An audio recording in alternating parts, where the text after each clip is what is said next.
चलो भाई देखो अब मैं क्या करता हूँ। तर कसं आहे पब्लिक, मी तुमचा लाडका ईश्वर. तर आज आपल्या डाळिंबागेमध्ये झाडं पिवळी झालेली दिसत होती. त्याच्यामुळे आपल्याला त्या झाडाशी औषध टाकून घ्यायचं होतं. क्या बोला तूने? औषध टाकण्यासाठी त्याच्यासाठी आपल्याला असं आळं बनवून घ्यायचं होतं. जितकी झाडं झालेली आहेत पिवळी त्यांना सगळ्यांना असं आळं बनवून घेऊन त्यांना डायरेक्ट मळाशी आपल्याला औषध ओतायचं होतं. तर हे आपले वैभव कोडे हे आळं बनवत आहेत. हाय हाय इतना सुकून.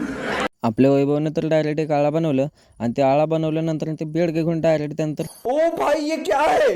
त्या बेडग्याला स्टंप बनवून त्याने तर बॉलिंगची प्रॅक्टिस करण्यास सुरुवात केली. तर आपलं डाळिंबीचं जाऊ दे म्हटलं सगळं मध्येच काम, आणि त्याने तर खेळण्यास सुरुवातच करून टाकली. आपण आळं बनवत असताना आपल्याला एक झाड सापडलेलं. ते जास्त पिवळसर झालेलं आणि लहान पण होतं. त्याच्यामुळे आपण त्याची मुळी काम करते का नाही बघण्यासाठी आपण जास्त खोदून त्याची मुळी चेकअप करत होतो. आणि तर मुळी तर आपली पसरलेली लांबवर, पण काय प्रॉब्लेम आहे नक्की कळत नव्हता. अच्छा, हमको सिखा रिया है.